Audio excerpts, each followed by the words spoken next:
સહજાત્મ સ્વરૂપ પરમ ગુરુ જે જગમાં લે પાયા નહીં શુરવીર બીજા શ્રી રામ સમા ધૃતિ અચળ ધરી રાજચંદ્ર નિશ દિન સેવે સ્વરૂપ રમા મુજ મન તે શ્રી રાજચંદ્રના ચરણ કમળમાં લીન રહો વારંવાર કરું વંદ ગુરુ ભક્તિ મુજ માહી વહો વારંવાર કરું વંદ પ્રભુ ભક્તિ મુજ માહી વહો.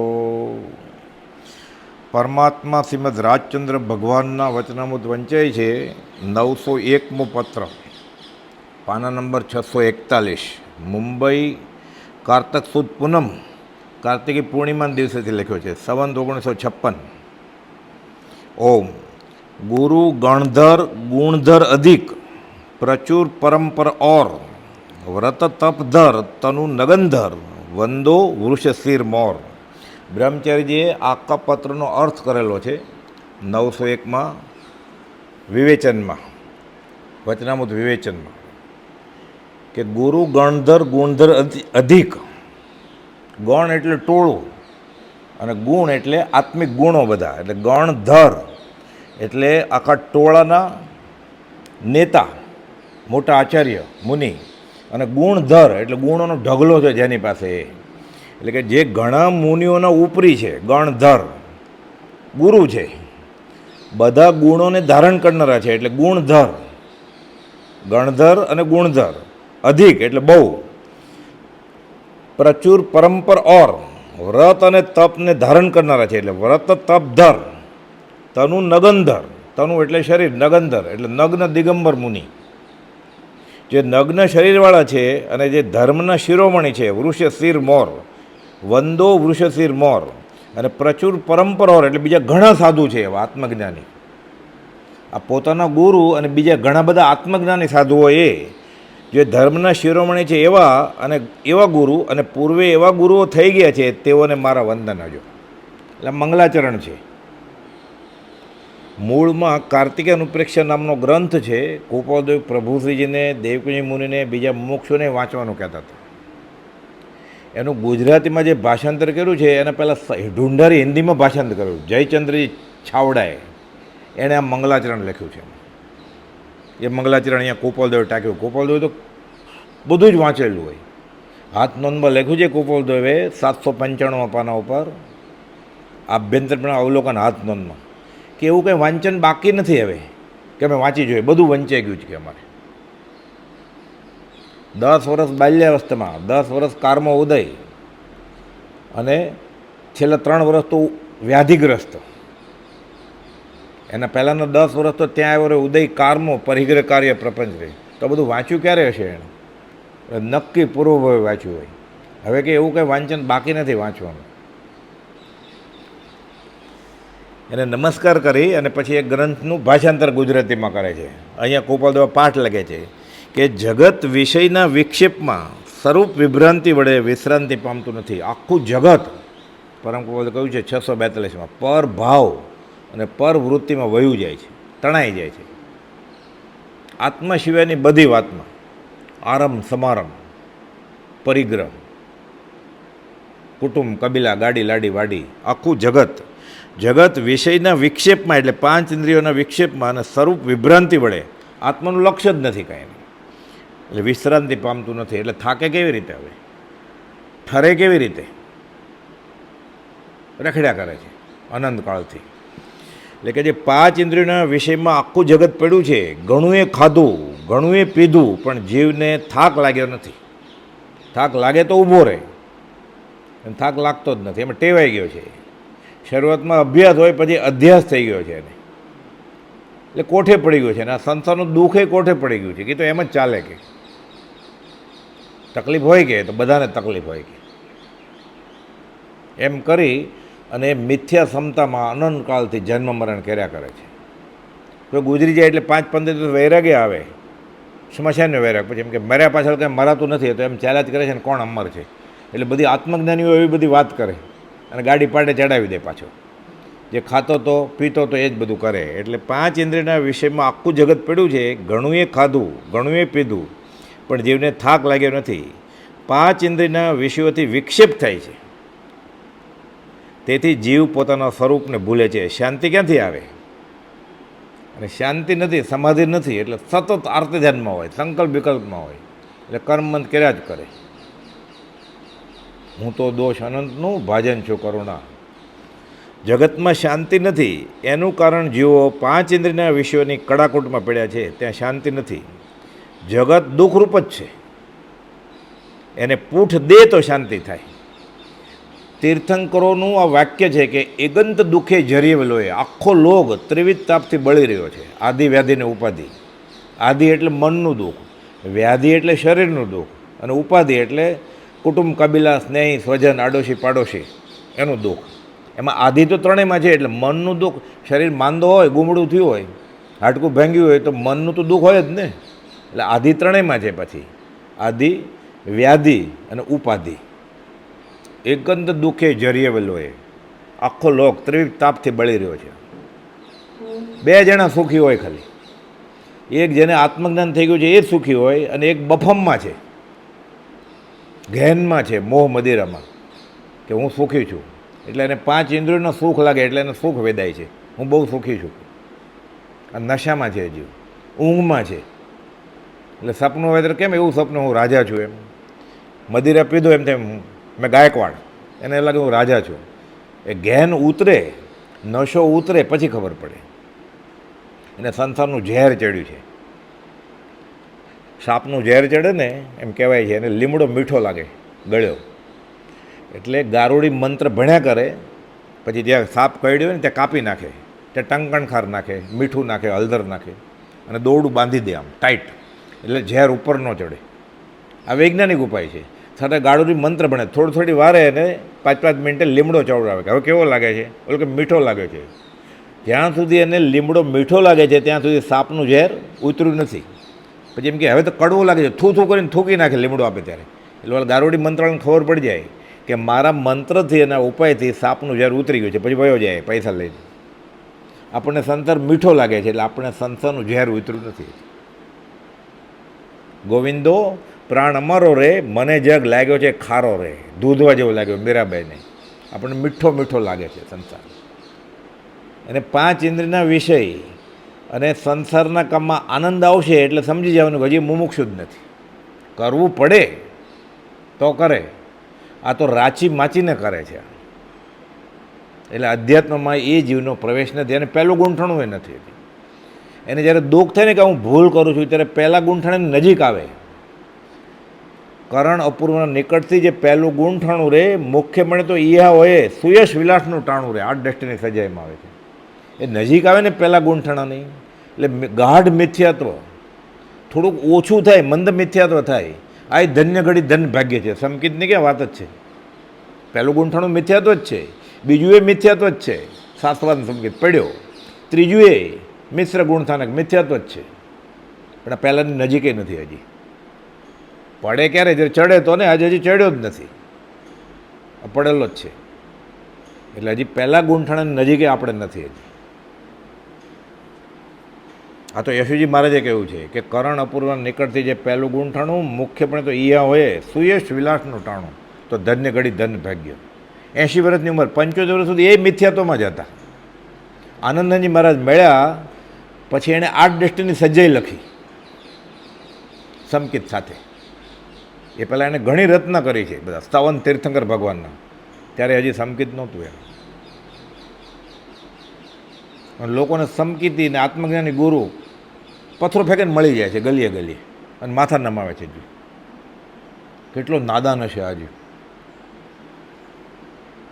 2 હાથ જોડી મસ્તક નમાવી ભજો ભજો કરીને ખમાવે છે, અને પ્રતિક્રમણ થઈ જશે. એ પાછું પ્રતિક્રમણમાં બોલે પણ ખરો. અસદગુરુને સદગુરુ કહે તો તસ્મિચ્છામિ દુક્કડમ, એની આજ્ઞા લઈને જ આવ્યો હોય પ્રતિક્રમણ કરવા, અને આ પૂરું થઈ જાય એટલે પાછો નમસ્કાર કરવા જાય. એટલે શું કહે છે? હે ભગવાન, મેં હમણાં આલોચના પ્રતિક્રમણ કરી છે, મહેરબાની કરીને તમે મારી પ્રાર્થના સ્વીકારતા નહીં. તો કે તથાસ્તુ, બસ નહીં સ્વીકારું. ક્યાં સ્વીકારે છે? અનંતકાલથી આ જ કરે છે. અમે કરતા હોય તો કરશું જ. એટલે પ્રાર્થના કરે છે ભગવાનને કે હું આજ્ઞા લઈને જ આવ્યો છું અસદગુરુની, અને પાછો ત્યાં જાય છે. પછી તમે બોલો જોર જોરથી બધાની સાથે તસ મિચ્છામી. અસદગુરુને સદગુરુ કહ્યો તો તસ મિચ્છામી દુકડમ, અસદદેવને દેવ કહ્યો તો તસ મિચ્છામી દુકડમ, તસ મિચ્છામી દુકડમ ચાલતું હોય ઊંઘમાં. પણ કેનું મિચ્છામી દુકડમ? હું બોલ્યો છું એનું, કે હું બોલ્યો છું ને કે ગણતા નહીં એમ તો નથી જ ગણતા ને. એટલે પ્રાર્થના ફળતી નથી આપણી. એક જ વાર ખાલી પ્રતિક્રમણ કરે ને એટલે એને થમકી જ થઈ જાય.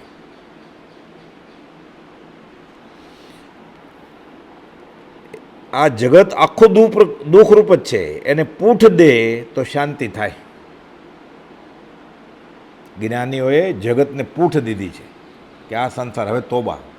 હવે રાજા બનાવે તોય નહીં, નગરશેઠ બનાવે તોય નહીં, દેવ બનાવે તોય નહીં, દેવોના દેવ ઇન્દ્ર બનાવે તોય નહીં, મહાદેવ તોય નહીં, ચક્રવર્તી રાજા બનાવે તોય નહીં, કુપોદેવ કોઈ તીર્થંકર નથી થવું પછી પતી ગયું ને. આ ધરાપો જેને કાંઈ નથી જોતું એને બધું જ મળશે. જ્યાં પૂર્ણ કામપણું છે ત્યાં સર્વજ્ઞતા છે. 360માં લખ્યું. આપણે બધું જોઈએ છે એટલે આપણે કાંઈ મળશે જ નહીં, દુઃખ સિવાય, અશાંતિ સિવાય, અસમાધિ સિવાય. અનંત અવ્યભાત સુખનો એક અનન્ય ઉપાય, અનન્ય એના જેવો બીજો નથી ઉપાય. પહેલા નંબરનો ઉપાય અનન્ય, એના જેવો બીજો ઉપાય છે જ નહીં. કુપાલદેવે 212માં વ્યાખ્યા કરી છે, એના જેવો બીજો નહીં. અનન્ય એટલે એક જ ઉપાય એવો સાચો ધોરી માર્ગ. અનંત અવ્યભાત સુખ, મોક્ષ સુખનો, શાશ્વત સુખનો અનન્ય ઉપાય સ્વરૂપસ્થ થવું તે જ છે. આત્મા આત્મામાં ઠરી જાય. એ ક્યારે ઠરે? વિભાવમાંથી પાછું ફરે તો ને, આરંભ અને પરિગ્રહમાંથી પાછો ફરે તો ને. એ જ હિતકારી ઉપાય જ્ઞાનીએ દીઠો છે. અનંત વ્યભાત સુખ સ્વરૂપ આત્મા છે એને ઓળખી સ્વરૂપમાં સ્થિર થવું એ મોક્ષનો ઉપાય છે. જગતમાં જેવું દોડાદોડ કરે છે તે કરતાં અટકી દેહ દેવળમાં બેઠેલો જે દેવ તેની ઓળખાણ કરવાની છે. એટલે જેને ઓળખાણ કરી એવા જીન ભગવાન દેરાસરમાં જઈને કે સત્પુરુષ આગળ જઈને કે મારે આવું થવું છે, એટલે પછી પોતાના દેહ દેવળમાં જે છે દેવ, 3 લોકનો નાથ, અત્યારે કાદવમાં ખૂંચી ગયો છે તો ઠરે, તો અવ્યભાત સુખ મળે એને. ભગવાનજીને દ્વાદશાંગી એ જ અર્થે નિરૂપણ કરી છે. દ્વાદશાંગી 10 અને દ્વા એટલે 2, 10 ને 2 12 અંગની રચના. એક જ વસ્તુ કહેવા માટે તું શરીર નહીં આત્મા છો. આ ન સમજાણું એટલે દ્વાદશાંગી રચવી પડી ગોપાલદેવ. બીજું કંઈ કહેવાનું જ નહોતું ઉપનિષદમાં કે જૈનેતરમાં કે કાંઈ. ન સમજાણું એટલે આખી વ્યાસે મહાભારતની કથા રચી કે આ બધું ખોટું છે. તું સ્થિત પ્રજ્ઞ થાય છે ગીતામાં કે ત્યારે જ કામ થશે, ઠરી જાય ત્યારે. એને માટે પ્રશ્નોત્તરી, કથા, વાર્તા ગાવાનું, જાપ કરવાનો, અલગ અલગ અઠોટ નિશાળી માટે જ્ઞાનીએ અલગ અલગ રસ્તા બતાવ્યા કે જાપ જપજે, ગાજે, માળા કરજે, પ્રશ્નોત્તરી કરજે, અંતર અવલોકન. એકવાર હું સ્વ અનુભવમાં બેઠો હતો, અલગ અલગ રીતે. આ બોધનો એક પ્રકાર છે આ. એટલે આત્મસિદ્ધિના બધા પ્રશ્નો કુપાલદેવ જ ઉઠાવ્યા છે. આપણને ક્યાંય પ્રશ્ન જ હતા અથવા દેહ જ આત્મા, આપણને તો બરોબર પૂર્ણ પ્રતીતિ છે. પણ જવાબ એ ગોપાલદેવ. સુખ વિશે વિચાર છે એમાં એ ગૃહસ્થ ગોપાલદેવ છે, ઓલો પંડિતને સુખ જોઈએ છે એ ગોપાલદેવ જ છે. મુનિ સમાગમમાં એ પ્રશ્ન પૂછે છે એ રાજાએ ગોપાલદેવ છે અને મુનિ જવાબ આપે છે એ ગોપાલદેવ જ છે. ગીતામાં અર્જુન પ્રશ્ન પૂછે, શ્રીકૃષ્ણ જવાબ આપે છે, બધું વ્યાસ જ લખ્યું છે. એક પાત્ર અર્જુન, બીજું પાત્ર કૃષ્ણ. મહાભારત મહાકાવ્ય નાટક છે, કાવ્યોમાં એના બધા પાત્રો છે. એ દુર્યોધને વ્યાસે બનાવ્યો, અર્જુને વ્યાસે બનાવ્યો, અને વ્યાસ પોતે એ નાટકના પાત્ર છે, પાછા પોતે લેખક છે. તોય ભગવાનજીને દ્વાદશાંગી એ જ અર્થે નિરૂપણ કરી છે અને એ જ ઉત્કૃષ્ટતાથી તે શોભે છે. જૈવન છે આખો માર્ગ એના માટે જ છે કે તું શરીર નહીં આત્મા જો આ ન સમજાણું એટલે આટલા બધા શાસ્ત્રો રચવા પડ્યા. કે જ્ઞાનીના વાક્યના શ્રવણથી ઉલ્લાસિત થતો એવો આ જીવ, એને અહોભાવ આવે. જ્ઞાનીના વચન સાંભળે ને રુચિ આવે, પહેલાં તો ગમે એને, જેમ ખાવા પીવાનું કેમ ગમે, એને આ વચનામૃત ગમે ને રુચિ જાગી. આ બીજ રુચિ સંકિત કહેવાય. ભલે સમજાતું નથી પણ એને અહોભાવ આવે કે કેવું લખ્યું છે આ બીજ રુચિ સંકિત કહેવાય. મને ક્યાંક આમાંથી આજ્ઞા મળે તો, હું આજ્ઞા પાળું તો, અને આજ્ઞારૂચિ સંકેત કહેવાય. એટલે એને અંદરથી અહોભાવ આવે ને, મજા જેવી ખાવા પીવામાં હરવા ફરવામાં મજા આવે છે એવી આ પ્રાર્થનામાં મજા આવવા માંડે એટલે બીજ રૂચિ સંકિત હોય એને, આનંદ આવે એને. વેઠ જેવું ન કરે એમ, દિવેલિયું મોડું લે. કોકે આમ સજા ન આપી હોય કે 2 કલાક બેસવું પડશે, 1.5 કલાક આલોચનામાં બેસવું પડશે એમ સજા. 36 માળા કરવાની છે એટલે ઘડિયાળ જોયા જ કરે. હવે ક્યારે, હવે તો 32 જ બાકી રહી, હવે તો 30 જ બાકી રહી, પહેલેથી જ ગણવા માંડે. પછી છેલ્લે એક જ બાકી રહી, કેવો આનંદ આવે. પછી અપૂર્વ અવસર એવો ક્યારે આવશે કે હાશ હમણાં છૂટી જશું આપણે. એટલે કબૂતર છૂટે ને એમ ભૂર કરતો ઉડી જાય પછી. એટલે રુચિ નથી, એને પરાણે કરવું પડે છે. શર્મે ધર્મે કર્મે, ડરનો માર્યો કરે છે, એને અહોભાવ નથી થતો. અહોભાવથી કરે, ભલે ઓછું કરે. આ બીજ રુચિ સંકિત કહ્યું છે. પહેલાં ખેંચીને કરે એટલે ઘણા કેમ લાંઘણ કરે, ભૂખ્યા રહી જાય. પછી સત્સંગમાં આવવાનો જ ટાઈમ ન હોય, કે એમ થાકી ગયો હોય, કાં સૂઈ ગયો હોય. ઘણા એમ કે હું ઉપવાસ કરું ને ત્યારે મને બહુ ભૂખ લાગે એટલે હું શું કરું કે સૂઈ જ જાઉં દિવસે, એટલે ભૂખ સહન ન કરવી પડે ને. અરે જાગવા માટે તો ઉપવાસ હતા, ઉપવાસ આત્માની નજીક. પછી 2-3 ઉપવાસ ધ્યારે હોય, 5-8 ઉપવાસ ધ્યારે હોય, એમાં શરૂઆતના 1-2 તો થઈ જાય. પછી ખેંચે રબરની જેમ, પડ્યો રહે રૂમમાં. 2 જણા સેવામાં હોય, કોઈ સૂંઢ ચોપડે, કોઈ પગ દાબે, કોઈ માથું દાબે. એ તો સત્સંગમાં ન આવે, બીજા 2ને ન આવવા દે. તો તને કોણ ભૂખ્યા રહેવાનું કીધું હતું? અનાજ ખૂટ્યું હતું, બાજરી ખૂટી ગઈ હતી ઘરમાં. એટલે લાંઘણ છે, શાસ્ત્રમાં એમ કહ્યું છે. ઉપવાસ આત્માની નજીક, એટલે વધારે સત્સંગનો ટાઈમ મળે એટલે રસોઈ પાણીની વ્યવસ્થા ન કરવી પડે, એટલે ઉપવાસ કરે બધા કે આજે રસોઈ કરવાની નથી. ઘરમાં પહેલો અને છેલ્લો દિવસ છે સંવત્સરીનો, કોઈ જમવાનો જ નથી. એટલે વધારે ભક્તિનો ટાઈમ મળે ને, ચૂલો માંડવો જ ન પડે. એટલે ગીતાર્થ આચાર્ય ગોઠવેલું છે કે કોઈ ખાશે નહીં, કાંઈ 1 વાર જ ખાશે કે 2 વાર જ ખાશે. એટલે બહુ નહીં કરવું પડે, શાકભાજી નહીં કરવી પડે. એને બદલે ખેંચવા માંડ્યો ક્રિયામાં. કોઈ ક્રિયાજળ થઈ રહ્યા, શુષ્ક જ્ઞાનમાં કોઈ માને માર્ગ મોક્ષનો કરુણા ઉપજે જોઈએ. કુપોદેવ બહુ બહુ બહુ ખુલાસા કરેલા છે. કહે છે જ્ઞાનીના વાક્યના શ્રવણથી ઉલ્લાસિત થતો એવો આ જીવ ચેતન અને જળને ભિન્ન સ્વરૂપ યથાર્થપણે પ્રતીત કરે છે. આ વિવેક જ્ઞાન, ભેદ જ્ઞાન. દેહ અને આત્મા, આ વિવેક મૂળ તો માથા નમાવ્યા કરે એ વિવેકની વાત નથી, વ્યવહાર વિવેકની. અહીંયા પરમાર્થ વિવેક, દેહ અને આત્મા અલગ છે. ચેતન અને જળને ભિન્ન સ્વરૂપ યથાર્થપણે પ્રતીતિ કરે છે, અનુભવે છે. અનુક્રમે સ્વરૂપસ્થ થાય છે. એને ખબર પડી હું શરીર નથી, હું આત્મા છું. ઠરી જાય જુદું. પછી શાંતિ આવે, ખરેખર પછી સમાધિ આવે. એ કહે છે બ્રહ્મચારીજી અર્થ કર્યો છે કે જળથી ઉદાસી તેને આત્મવૃત્તિ થાય છે. આ 901મો પત્ર છે, 902નું જ આ પદ છે. જળને ચૈતન્ય બંને દ્રવ્યનો સ્વભાવ ભિન્ન. જળથી ઉદાસી તેને આત્મવૃત્તિ થાય છે. જેટલી ઉદાસીનતા આવે તેટલો મોક્ષ થાય. એ ધીરે ધીરે આ કેવળ જ્ઞાનને મોક્ષ એમ 9 વાગે નહોતું ને 9ને 1 સેકન્ડે થઈ ગયું એમ નહીં. આત્મભાવના ભાવતા જીવ લહે કેવળ જ્ઞાન રહે. ધીરે ધીરે ધીરે આત્મભાવના ભાવતા લહે. એટલે ચકલી માળો કરે ને, કબૂતર માળો કરે ને એટલે તણખલું લેતો આવે. એટલે 1 તણખલું, 2 તણખલું, 25, 30, પછી અવડો મોટો માળો થઈ જાય. એમ ધીરે ધીરે ધીરે આત્મજ્ઞાન, કેવળ જ્ઞાન ભેગું કરે. આત્મભાવના ભાવતા ભાવતા, જીન ભાવના ભાવતા ભાવતા.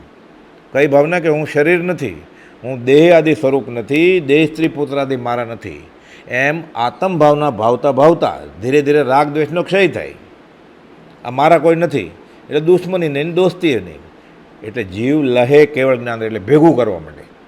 પછી જ્યારે પૂરું ભેગું થઈ જાય ત્યારે કેવળ જ્ઞાન થાય. જ્ઞાન ભેગું થાય ધીરે ધીરે લહે. એમ ટીપે ટીપે સરોવર ભરાય, કાંકરે કાંકરે પાળ બંધાય. એમ એટલે આમ મંદિરમાં આવ્યો ને આમ કરી લીધું ઓલા પહેલાં પગથી, એટલે સીધું કંઈ જ્ઞાન ન થઈ જાય. કંઈ લહે, ધીરે ધીરે લહે ભેગું કરે એની આજ્ઞામાં રહીને. જળથી ઉદાસી તેને આત્મવૃત્તિ થાય છે. જેટલી ઉદાસીનતા આવે તેટલો મોક્ષ થાય. એટલે અંશે એમ સંકિત ધીરે ધીરે નિર્મળ થતું જાય. એટલે અજ્ઞાન ફીટતું જાય, જ્ઞાન જમા થતું જાય. પછી એક સમય એવો આવે બધું અજ્ઞાન વયું જાય, એટલે એને બેફાટ આત્મા અનુભવમાં આવે. એટલે સદેહ ભગવાન જ હોય, એટલે કહ્યું હું ભગવાન છું.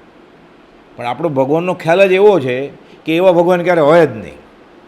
કે હું આંખ બંધ કરું ને પ્રાર્થના કરું એટલે મારો તાવ મટાડી દે, મને પૈસા આપે. આપણો એવા જ ખ્યાલ છે કે ભગવાન એવો હોય, હું પ્રાર્થના કરું એટલે મને મદદ કરે વ્યવહારમાં. તારા સંસારનો સત્યાનાશ કરી દે એ ભગવાન હોય ને, તો મોક્ષ મળે. એટલે ખરેખર આપણી પ્રાર્થના ફળે ને તો ભગવાનના આશીર્વાદ છે, પાર્થનાથ ભગવાનના, કે તારા સંસારનો સત્યાનાશ જાય. એટલે ગાડી લાડી વાડી બધું વયું જાય, બધું સાફ, એટલે મોક્ષ થઈ જાય. ખાલી એવો મોક્ષ તો આપણે જોતો જ નથી. એને ખબર છે કેવળ જ્ઞાનમાં કે આને જોતો નથી એટલે આપતા નથી. એ મોક્ષ લેવા ગયા છે ત્યારે આપી દેશે ને, તો એ ઘેર બેઠે મળે, મંદિરમાં ન જાય તો.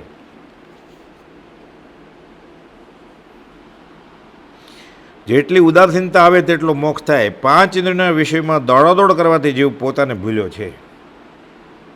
પરને નિજ માનીને નિજને ભૂલી ગયો. પરને એટલે શરીરને નિજ માનીને આ હું છું એમ, અથવા દેહ જ આત્મા.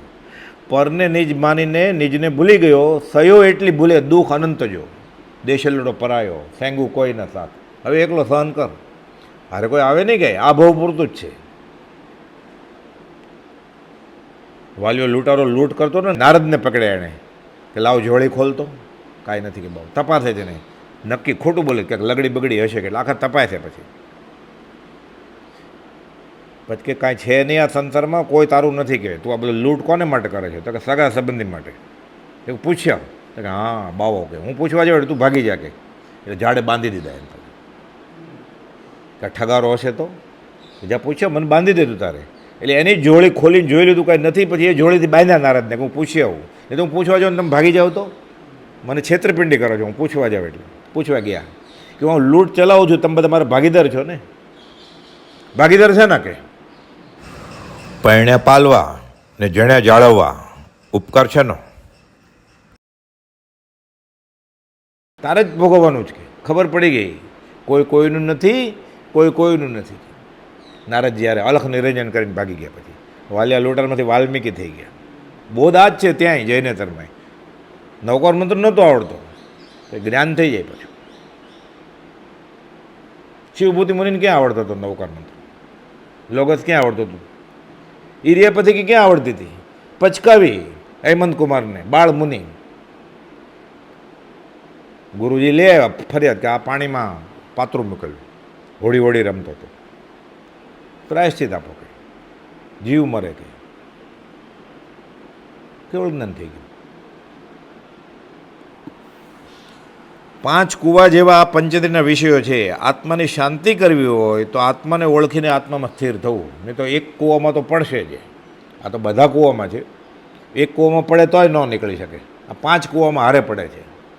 સ્વાદેન્દ્રિય, ઘ્રાણેન્દ્રિય, ચક્ષુન્દ્રિય, સાંભળવું સૂંઘવું, સ્પર્શેન્દ્રિય, કામેન્દ્રિય. સૌથી સહેલામાં સહેલું સ્વાદને જીતવાનું.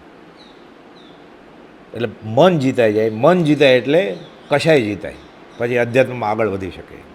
એટલે કોપોદે જીતેન્દ્રિયતાનો પાઠ લખ્યો છે ને મોક્ષવાળામાં, શિક્ષાપાઠ 68, પહેલું વાક્ય આ છે: જ્યાં સુધી જીભ સ્વાદિષ્ટ ખોરાક ઈચ્છે છે ત્યાં સુધી સાધક ન થઈ શકે. પછી ઘણું લાંબુ લખ્યું છે, પહેલાં જીભની વાત કરી. સ્વાદ જીતે તો સાધક થવાય. એટલે ભાવતા ભોજન કરવા છે હજી, અને ભક્તિએ કરવી છે, થાય જ નહીં. બ્રહ્મચારી તો કહ્યું છે ભાવે ને બહુ, એમાં પાણી નાખી દેવું દાળમાં, સારો વઘાર મૂકાણો હોય તો. આપણે હિંમત ચાલે? તો કે હિંમત ન ચાલે તો કાંઈ નહીં, કોળિયો લીધો ને તરત એક પાણીને ગોટલીને ગળી જવાનું. એટલે વધારે વાર વાગોળે નહીં, એ બળદની જેમ. મજા આવે ને, આમ ડાબે જમણે વાગોળ્યા કરે, સ્વાદ આનંદ આનંદ લીધા કરે. કે પાણીનો ગોટોડો લઈને ગળી જાય કે તું. આવું ક્યાંય શાસ્ત્રમાં ન લખ્યું હોય, પણ આ જ્ઞાનીની વાણી હોય. વાંચવામાં નથી આવ્યું, સાંભળવામાં નથી આવ્યું, પણ અનુભવમાં આવે એવી વાણી છે. આ સત્પુરુષની વાણી હોય એટલે ખબર પડી જાય. એનું વાક્ય વાંચે ત્યાં જ કે આ જ્ઞાનીની વાણી હોવી જોઈએ. પાણી નાખીને દાળ ખાવી કે મીઠાઈ ખાવી, આવું કંઈ લખ્યું જ ક્યાંય શાસ્ત્રમાં? આ સત્પુરુષની વાણી હોય.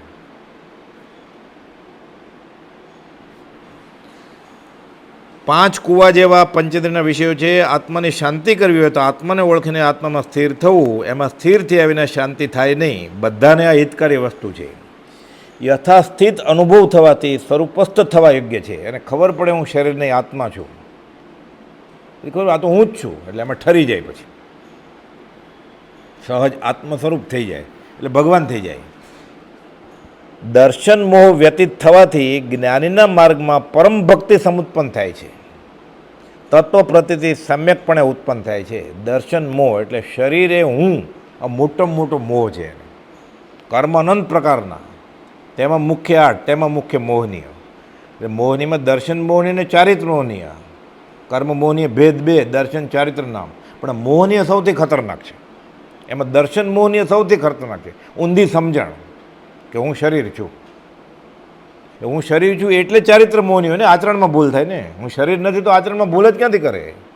એટલે મોહની, દર્શન મોહની, ચારિત્ર મોહની 2 છે, પણ એમાંય મુખ્ય પાછી દર્શન મોહનીય છે. એટલે મિથ્યાત્વ, ભ્રાંતિ, ઊંધી સમજણ, વિપર્યાસ બુદ્ધિ, મિથ્યાત્વ, આ દર્શન મોહનીય કહેવાય.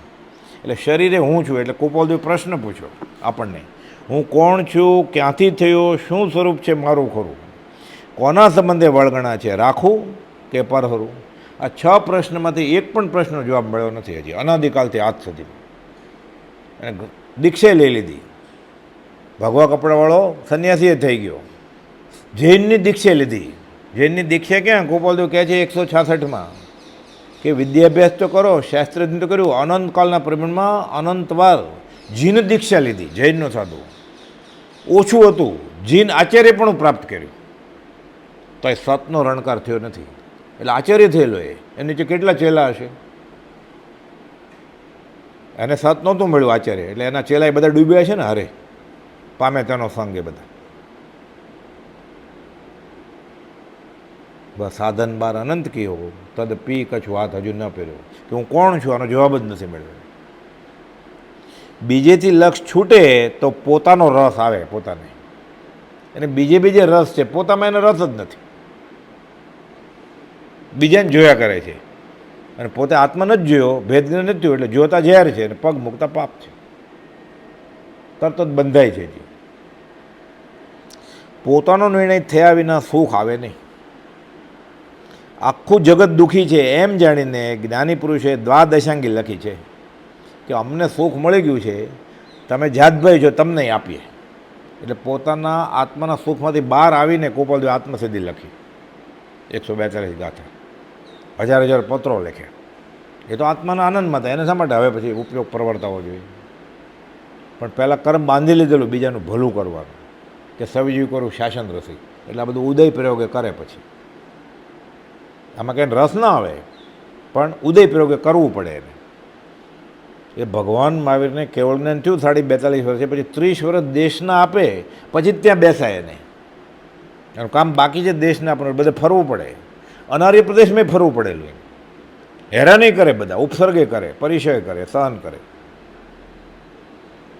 ગોપાલદેવ લખ્યું જે રાજકુમાર હતા ત્યારે જ એને 1000 વર્ષના સંયમીને છાજે એવો વૈરાગ હતો, તો એ જંગલમાં શા માટે જાય? ભરવાડ ખિલ્લા મારે એટલે રાજ દરબારમાં એવો જ વૈરાગ હતો એને. કર્મ બાકી હોય તો શું કરે? એ ક્ષેત્ર પ્રશ્ન પૂરી થાય પછી જ ત્યાં ઠરીઠામ થવાય. જોજો પૂતગલ ફરસના, નિશ્ચય ફરસે હોય. બીજેથી લક્ષ છૂટે તો પોતાનો રસ આવે, પોતાનો નિર્ણય થયા વિના સુખ આવે નહીં. આખું જગત દુઃખી છે એમ જાણીને જ્ઞાની પુરુષે દ્વાદશાંગી લખી છે. તેનો સાર પોતાનું ભાન કરવું એ છે. જગતની ઈચ્છા છોડીને એક એ જ કરવાનું છે. બધાય શાસ્ત્રો કરતાં દ્વાદશાંગી આત્માને આત્મા ભણી વાળે છે. બીજું બધું વાંચવાનું એ બહુ છે બધું, કેમ કે વિતરાગનો ધર્મ છે એ આત્મા તરફ વાળવાનો બહુ છે. વિતરાગનો કહેલો પરમ શાંત ધર્મ પૂર્ણ સત્ય છે, કે છૂટવાની વાત કરે છે. બીજા ધર્મમાં ઘણી બધી છૂટવાની વાત છે.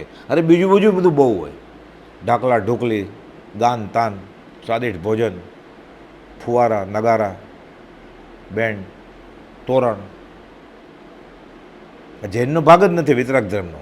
અત્યારે દિવાળીમાં કે મોટા દિવસમાં કેમ મંદિરો શણગારે છે, દેરાસર, રોશની, ફૂલના ઢગલા. આ જૈન ધર્મનો ભાગ નથી કાંઈ. આ નામ જ વિતરાગ ધર્મ છે. આ કેવી રીતે હોય?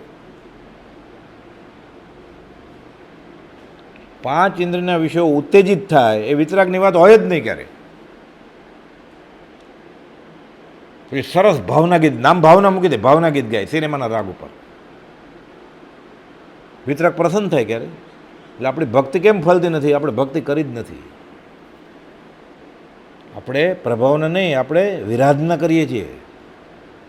દેરાસરમાં જઈને વિરાધના કરીએ છીએ પાલિતાણા ચડીને.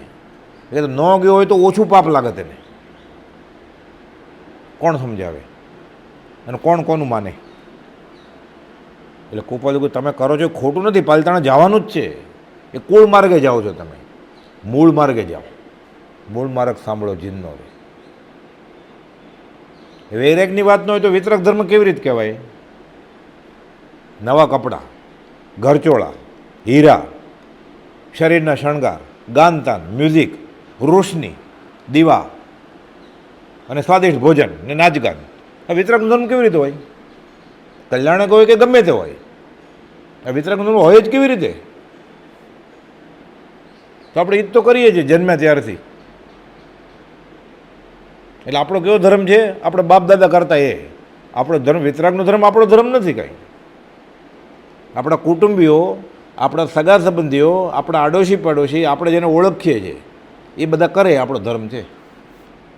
એટલે પ્રભુજી કહેતા બાપના કૂવામાં ડૂબી નહીં મરાવે. તો અમે અમારો 7 પેઢીનો ધર્મ છોડ્યો કે જૈન સાધુ હતા એ તો, અને ગળે જ નથી ઉતરતું. દેકારા બોલાવ્યા કરે ને, ધર્મ થાય, પૈસા ખર્ચે ને, ભૂખ્યો રહી જાય ને, ડુંગરે ડુંગરે ચડે ને, દીવા કરે ને, આરતી ઉતારે ને, ડુંગરે ડુંગરે ચડે. આરતી તો ધ્યાન ઉતારવાનું છે પોતાનું. એની તો આરતી ઉતરી ગઈ છે તીર્થંકરની. એટલે તો કેવળ જ્ઞાન થયું. ધ્યાન ઉતર્યું. આરતી તો કે નાભી સુધી આવે ને, નાક સુધી આવવું જોઈએ ને, ખેસ ડાબે રાખવાનો ને, જમણે રાખવાનો ને, આગળ લટકવું ન જોઈએ ને. અરે આરતી તારી ઉતારવાની છે, ધ્યાન તીર્થંકરની નહીં. એની ઉતરી ગઈ ત્યારે તે પૂજનીય થયા. આપણું આરતી ધ્યાન ઉતારવાનું છે. આરતી ઉતારવી એટલે આમ પકડો, આમ પકડો એટલે ધરમ. હા એમ પકડશું બસ ભાઈ. જા ને હવે તું દૂર રહે ને થોડો, મને દર્શન કરવા દે ને જીનેશ્વરના. તો બા તું કેમ પકડશું, પણ હવે આવતો નહીં, મને ખલેલ નહીં પહોંચાડતો દર્શનમાં.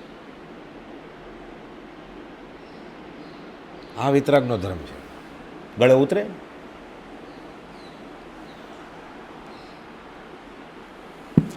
દર્શન મોહ વ્યતીત થવાથી જ્ઞાનીના માર્ગમાં પરમ ભક્તિ સમુત્પન્ન થાય છે. દર્શન મોહ વ્યતીત થઈ ઉભ્યો બોધજે.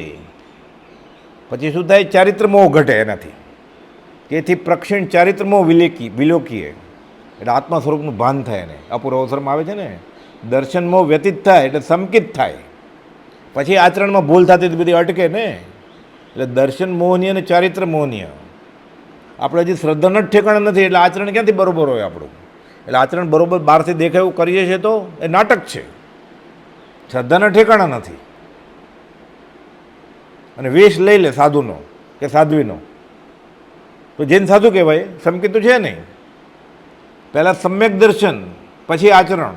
નહીં તો આચરણમાં ભૂલ આવે જ ને. ન કરવું એમ નહીં, પણ સમજાવવાનો ઉપકરશો. ચારિત્રનો લથડલો ઠેકાણે આવે.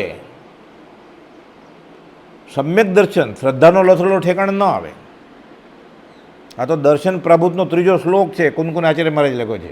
દંથણમ ભઠ્ઠા દંથણમ ભટ્ટ નથી નિવાણમ સિજંતી ચર્ય રહીણા દર્શન રહીણા ન સિજંતી.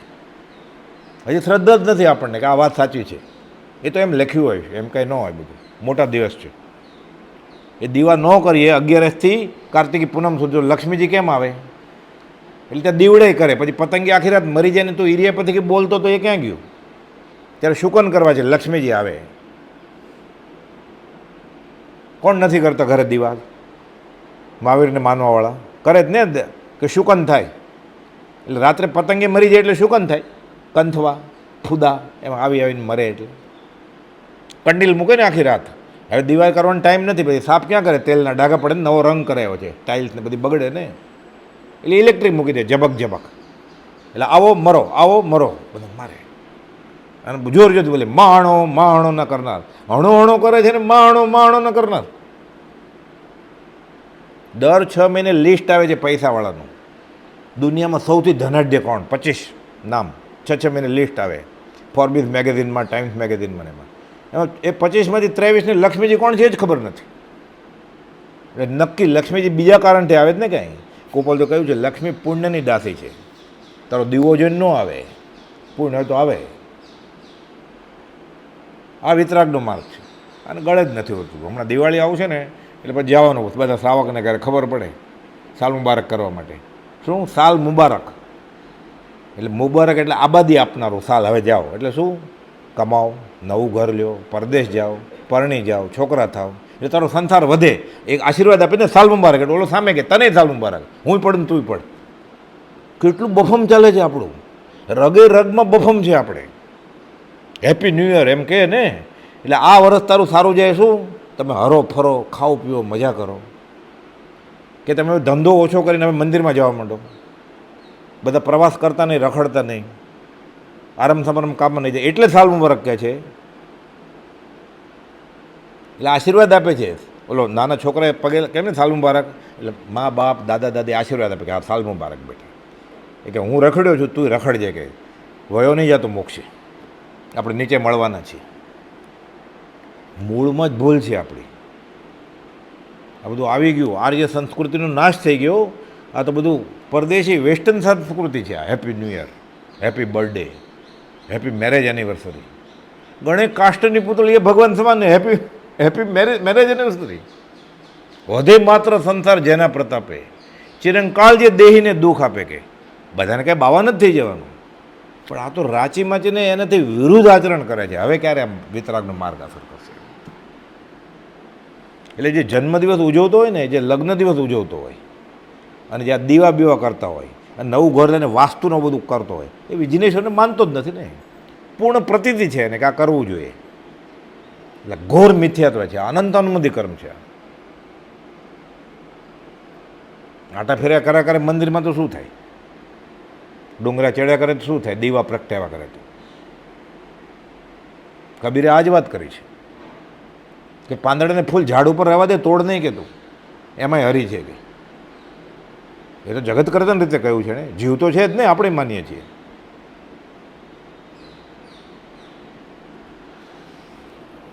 દર્શન મોહ વ્યતીત થવાથી જ્ઞાનીના માર્ગમાં પરમ ભક્તિ સમુત્પન્ન થાય છે. તત્વ પ્રતિથી સમ્યકપણે ઉત્પન્ન થાય છે. સમ્યક એટલે જેમ છે એમ સમજાય પછી યથાર્થ.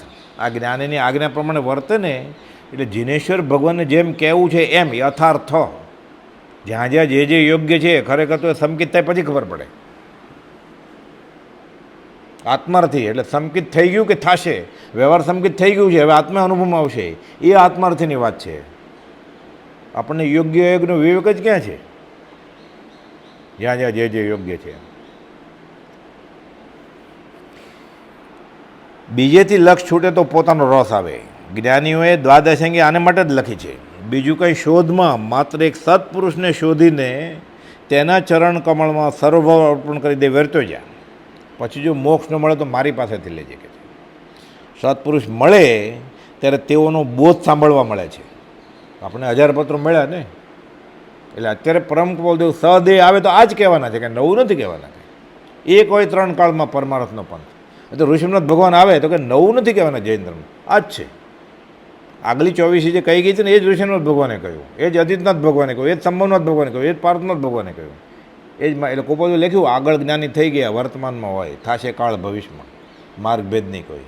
તો શ્રી કૃષ્ણ અર્જુનને આ જ કહે ગીતામાં કે પૂર્વાચાર્યોએ પાસેથી અમે આમ સાંભળ્યું છે, એ અર્જુન એ હું તને કહું છું. નવું કંઈ છે જ નહીં. રાગદ્વેષને અજ્ઞાન જાય તો મોક્ષ થાય, આ સિદ્ધાંત છે. અનંતકાળ પહેલાં આ જ સિદ્ધાંત હતો, અને અનંતકાળ પછી આ જ હશે. નવું કંઈ છે જ નહીં. એટલે ગોપાલદેવ નવું કંઈ નથી કહેવાની રીત નવી છે ગોપાલદેવની આ કાળના જીવ માટે.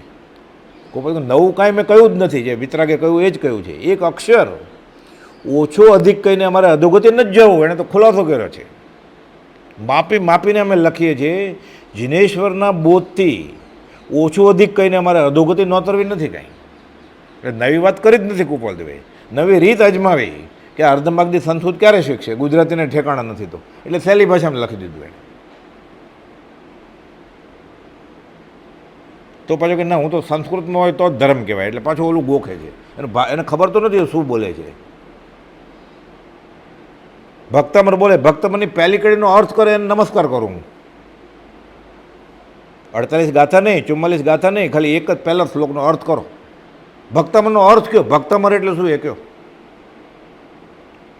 એમ નહીં માનતું આચાર્ય મેં રચ્યું છે કે ઋષિમુનિ ભગવાન સ્તુતિ ભક્ત મર કશાય એટલે ક્રોધમાન માય લોભ ને એમ ભક્ત મરનો અર્થ શું? લોગસ લોગસનો અર્થ શું? એ 24 તીર્થંકર છે બરોબર, લોગસ એનો અર્થ શું? પહેલા જ શબ્દનો અર્થ નથી ખબર એને.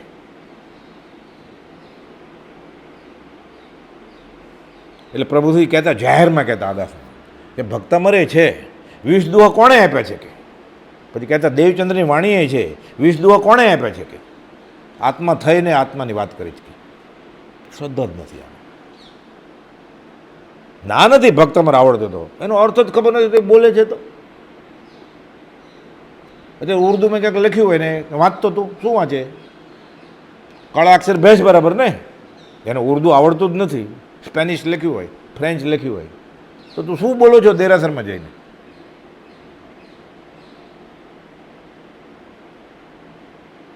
ઈરિયાપથિકનો અર્થ નથી ખબર તો થોડું થોડું ખબર છે કે હાલતા ચાલતા જીવ મેર્યા હોય તો. આખા અર્થ વાંચીએ ને ઈરિયાપથિકના ગુજરાતીમાં રૂવાડો ઊભા થઈ જાય. આપણે ડગલે ને પગડે આપણે એ પાપ કરીએ છીએ.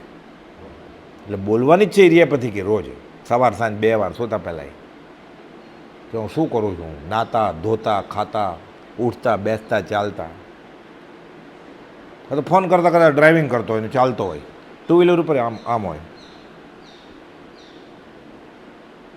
ઊભો રહી જાય. શ્રાવક ને સાધુ શાસ્ત્રમાં લખ્યું છે ઈરિયાપથિકી એટલે શું?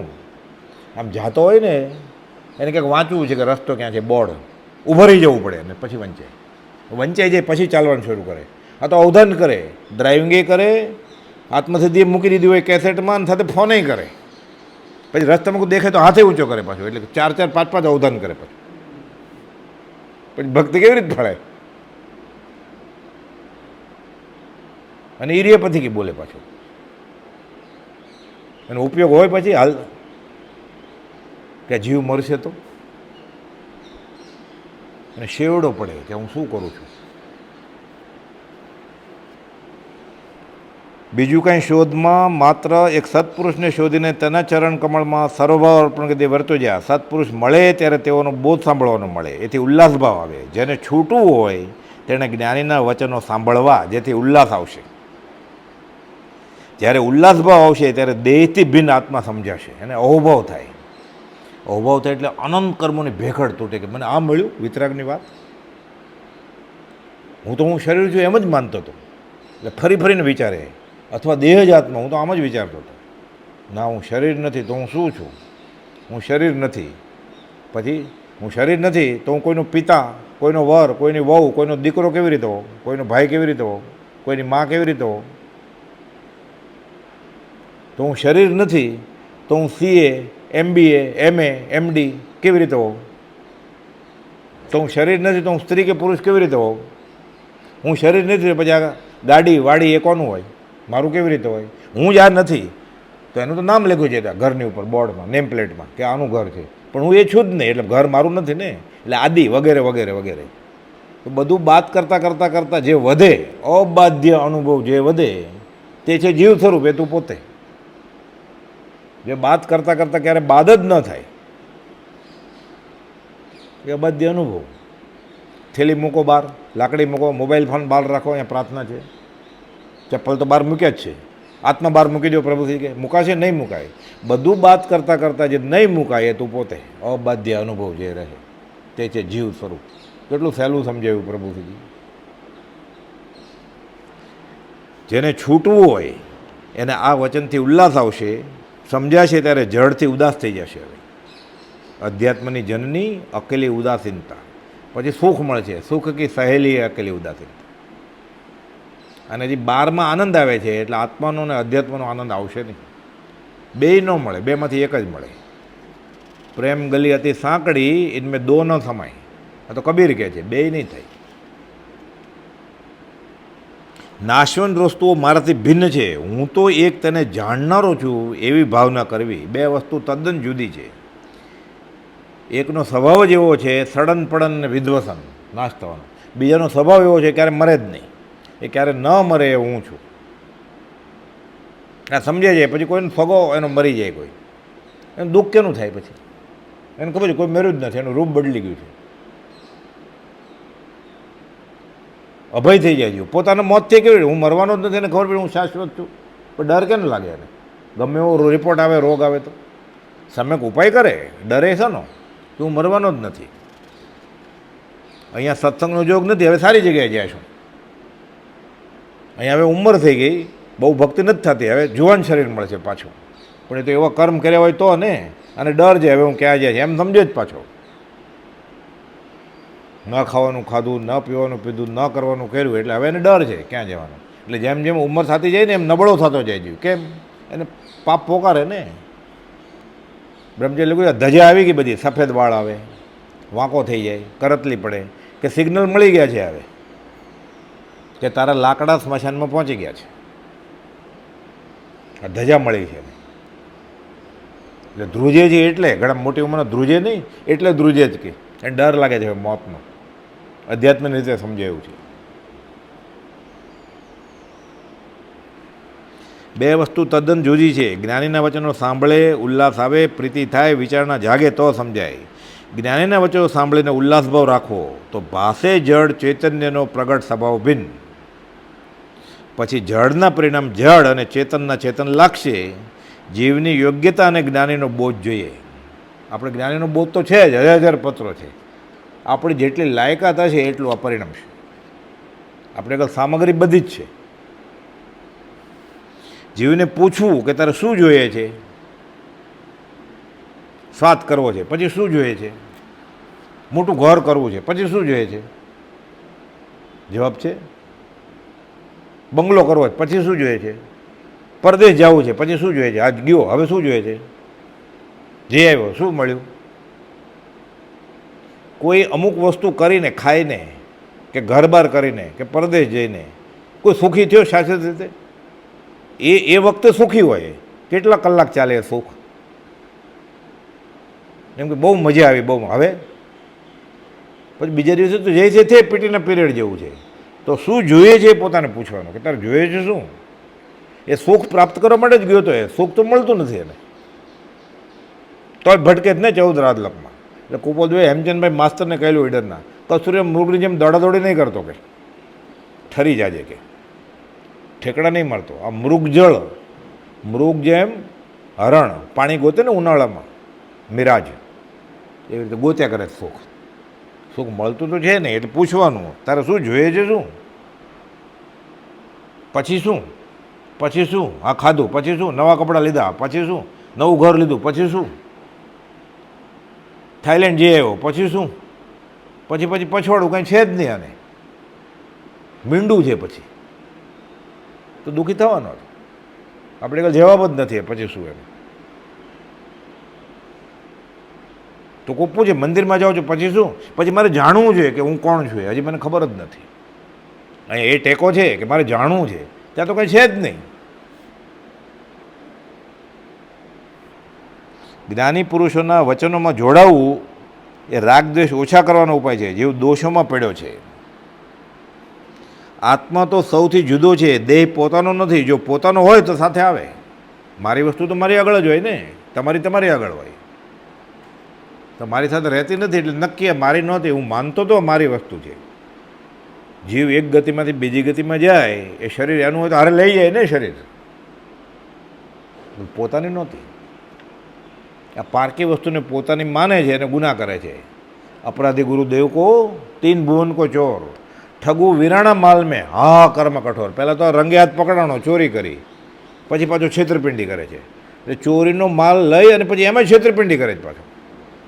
ઠગુ વિરાણા માલ મેં, અધણિયાતી વસ્તુ. આ પંચ મહાભૂત પકડ્યા એણે બ્રહ્માંડમાંથી, અધણિયાતી છે ને. એનો માલિક કોણ છે? 3 લોકનો નાથ, ત્રિલોક્યપતિ ગુરુજી. 3 લોકના નાથ છે ને, સજાત્મ સ્વરૂપ છે, ભગવાન નહીં આકાશી. 3 લોકના નાથ સજાત્મ સ્વરૂપ પરમ ગુરુ છે. એને આત્મા એ ભગવાન એના માલિકીમાં છે. જ્ઞાની કોણ છે? સજાત્મ સ્વરૂપ પરમ ગુરુ. એટલે પરમ ગુરુના હાથમાં, શ્રીમદ રાજચંદ્રના હાથમાં 3 લોકનો આત્મા છે ને, એને આત્મા હાંસલ કર્યો છે. શુદ્ધ આત્મા, સિદ્ધ ભગવાન એ એના વશમાં છે ને. ત્રિલોકના નાથ એણે વશ કર્યા છે. એટલે ભગવાનના માલિક છે મારા ગુરુજી. એટલે બોલવા માટે નહીં, ખરેખર ગુરુજી ભગવાન કરતાં મોટા જ છે. કેમ? ત્રણ લોકોના નાથ સિદ્ધ ભગવાનને શુદ્ધાત્મા એ એના વશમાં છે ને, એ કે અમને શુદ્ધાત્મા હાંસલ કર્યો છે મેં.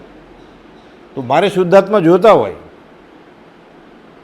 પરમાત્મા આકાશી જોતા હોય, તો એને માલિક આગળ જવું પડે ને. ઓલા તો કંઈ કરતા જ નથી. તો દાન મોટું કે દાતા મોટા? આની આગળ છે ત્રણ લોકોનો નાથ. એ પ્રસન્ન થાય તો મને આપી દે કે લે મારી આગળ છે. આ ભગવાનના માલિક છે. આપણે જેને ભગવાન કહીએ છીએ ને એના સદગુરુ ભગવાન માલિક છે. એટલે સજ આત્મ સ્વરૂપ પરમ ગુરુ ભગવાન કરતાં મોટા છે કહેવા માટે નહીં, આ ગણિતની ફોર્મ્યુલા છે. આ એમ જ છે. મર્સિડીઝ મોટી કે મર્સિડીઝનો માલિક છે એ મોટો? બંગલો છે, બંગલો મોટો કે બંગલાનો માલિક મોટો?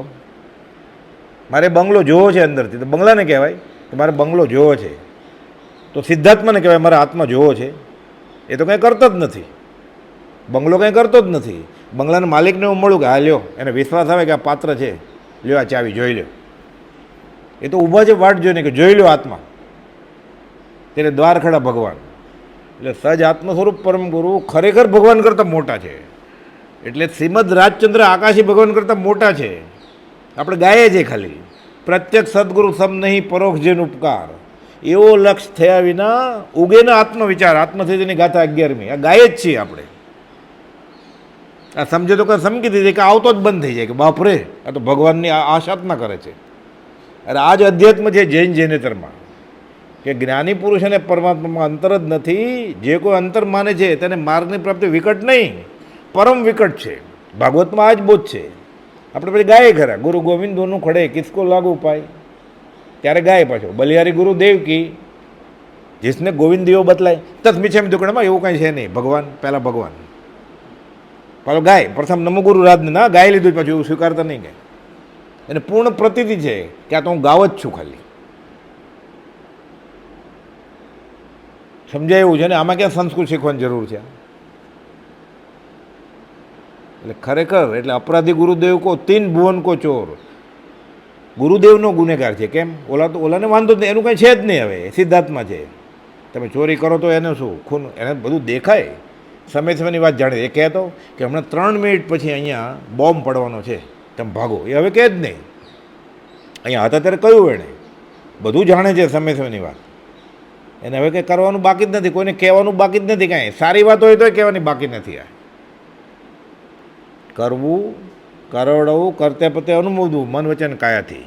દયાએ છોડી દીધી, પછી ત્યાં બેસવા મળે. તો હવે કોણ કહેશે? સજાત્મક પરમગુરુ કહેશે. એનું માનવું નથી. એટલે આકાશી ભગવાને કીધું કે હવે એને મળતું 436માં 4 વાર કહ્યું કે સત્પુરુષને મળ. તો કે ના, હું તમને જ વળગીશ. એટલે આજ્ઞામ જ નથી. એટલે ભગવાનને ગુરુને મૂકીને પૂજે છે એ ભગવાનની તો આશા ન કરે છે, એનું નથી માનતો. અને શ્રીમદ રાજચંદ્ર આશ્રમમાં આવ્યો છે, શ્રીમદ રાજચંદ્રનું અપમાન કરે છે, એને નથી માનતો. એટલે બેયના ગુનામાં છે. આ જે ગુરુને મૂકીને ગોવિંદને ભજે છે ને, એ ગોવિંદના અને ગુરુના બેયના ગુનામાં છે. એટલે કેવો કર્મ બાંધે પછી? ક્યારે છૂટે? એકના ગુનામાં દયા આવે તો માફે કરે, બે માફ કરે ક્યારે? હવે રખડ્યા કરો.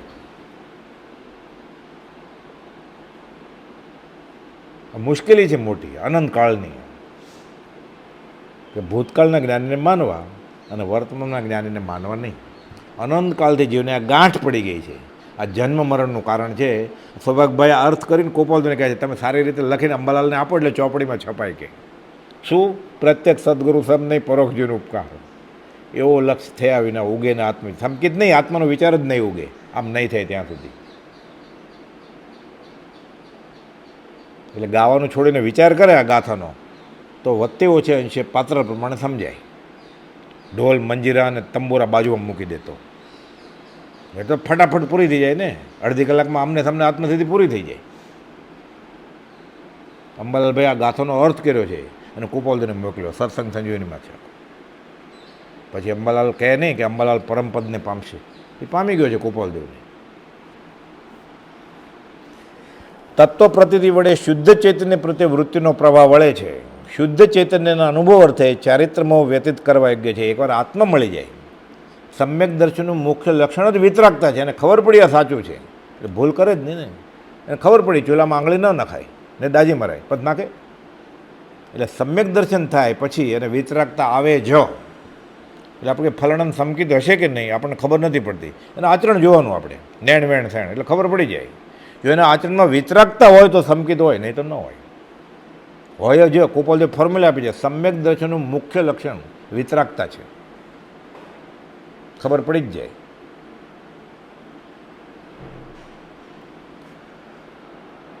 ચારિત્ર મોહ ચૈતન્યના જ્ઞાની પુરુષના સન્માર્ગના નૈષ્ટિકપણાથી પ્રલય થાય છે કે આ જ વાત સાચી છે. નૈષ્ટિકપણું, નિષ્ઠા, અખંડ, આ સાચી જ વાત છે. વિતરાગનો કહેલો પરમ શાંત રસમય ધર્મ પૂર્ણ સત્ય છે. મારે આચરણમાં આવતું નથી પણ વાત આ 100% સાચી છે એમ નક્કી કરે એટલે ધીરે ધીરે મુસાફરી શરૂ થાય ને.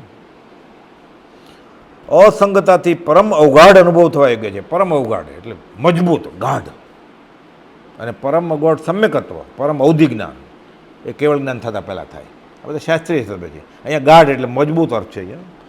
અસંગતાથી પરમ અવગાઢ અનુભવ થાય છે એટલે બેફાટ આત્મા અનુભવાય. પછી અસંગ થઈ જાય એટલે શરીરથી જ અસંગ થઈ ગયો એટલે આત્મા જ વધ્યો ને. પછી આત્મા એટલે પછી આત્મા અનુભવાય જ ને.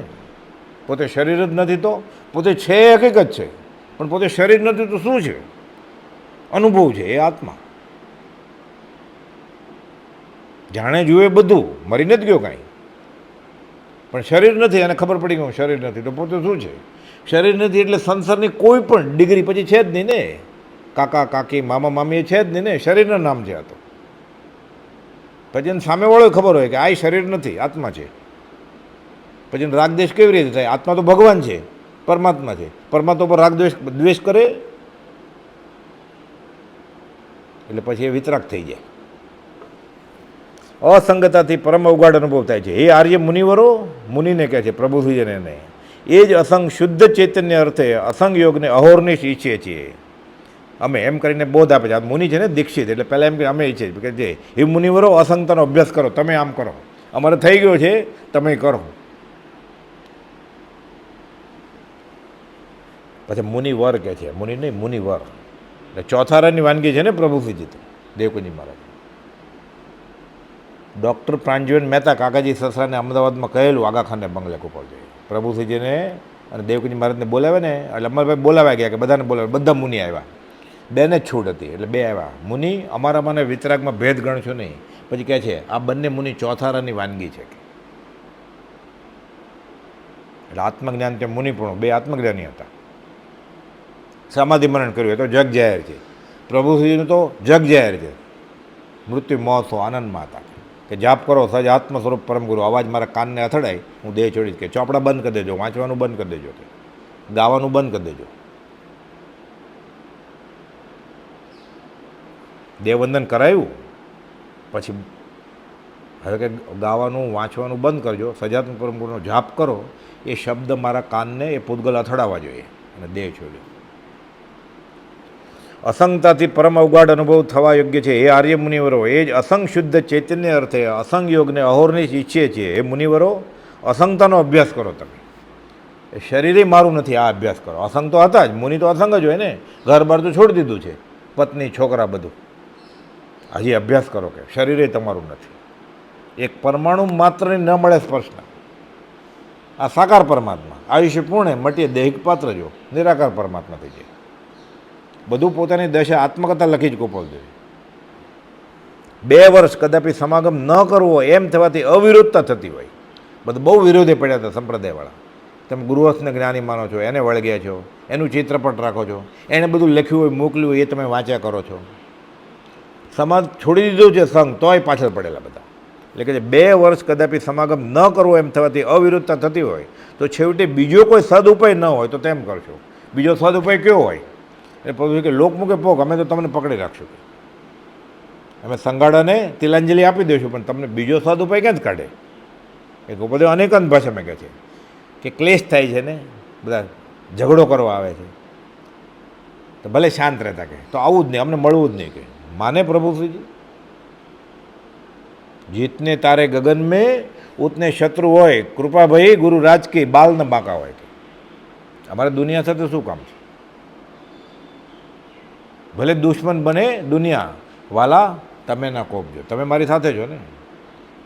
અર્જુનની સાથે શ્રીકૃષ્ણ હતા ને, ભલે નાખી સેના દુર્યોધન સાથે હોય, અર્જુન જ જીતે ને, શ્રીકૃષ્ણ સાથે હતા તો. જે મહાત્માઓ અસંગ ચૈતન્યમાં લીન થયા પહેલાં, અનંત ચોવીસી થાય છે. અત્યારે 20 તીર્થંકર 2 કરોડ કેવડીને બીજા એના બોધથી થતા હશે, અને ભવિષ્યમાં જે થશે એને નમસ્કાર બધાને. પહેલું બીજું ત્રીજું નમો થોડું એક સાથે ઉપર એક લીટીમાં કહી દીધું. જે મહાત્માઓ અસંગ ચૈતન્યમાં લીન થયા એટલે આત્મજ્ઞાની બધા પછી પરમ જ્ઞાની થાય છે. અત્યારે થઈ રહ્યા છે, સાચા સંકિત થઈ ગયું છે, આગળ વધે છે, અને ભવિષ્યમાં થશે તેને નમસ્કાર. ઓમ શાંતિ. સહજાત્મ સ્વરૂપ પરમ ગુરુ.